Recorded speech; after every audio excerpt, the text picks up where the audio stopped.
Good morning. This is Mr. Burns, CPDLF science instructor, and it is Monday, February 5th.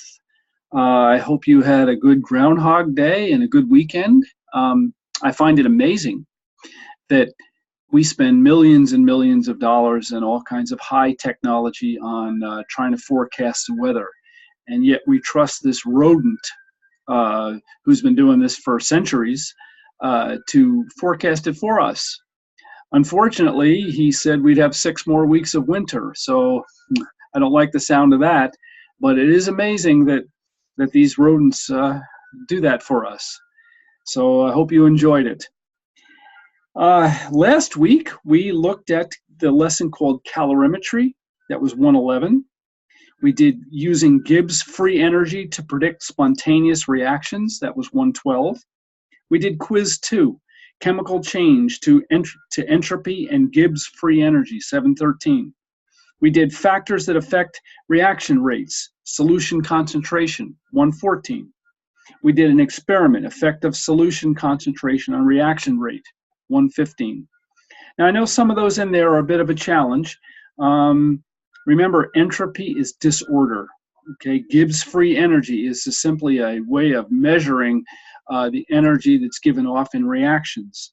I know that you have to think about the energy in the bonds sometimes. If carbon bonds to hydrogen, there's a certain amount of energy there that it would take to break that bond. Or, any of them, oxygen to oxygen, oxygen to hydrogen, carbon to oxygen, anything like that. There's always energy in there.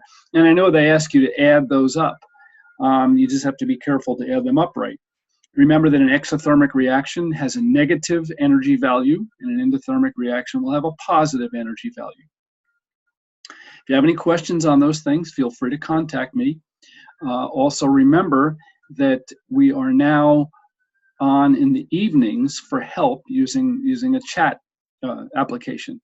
So I know that's been advertised to you, so don't hesitate to use it. I was on this past week on Tuesday and Thursday. Those are the days I'm going to try for, but that may vary depending on everybody's schedule. So don't hesitate to use that.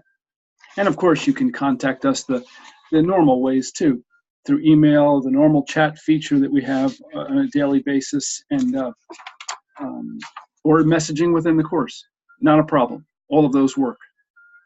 Okay, for this week, we are going to do factors that affect reaction rate, temperature, and catalysts. Concentration of reactants, 1.16. Quiz 3, chemical change to reaction rates, 117. Reaction equilibria and equilibrium constants, 118. You have an activity, exploring factors that affect equilibrium, 119. And conditions affecting equilibrium, 120. Now I know some of you are already into those, and that's fine. Just keep moving ahead. We're in the second half of the year. You want to do well to keep your grades up, so just keep working ahead. And if I give you comments, try to take those comments and fix your own answers up. That's what they're there for. You can take it right back, fix it up, and I will give you credit for the fix that you made. Okay, this week's reflection question is, name 2 factors that affect the rate of reactions. Name 2 factors that affect the rate of reactions. Be sure to answer that to get credit for this launch. And again, I'm here to help you, and I want you to be successful, so feel free to contact me. All right, that's all for this week. I'm sure we'll be talking again. So have a great week. Bye now.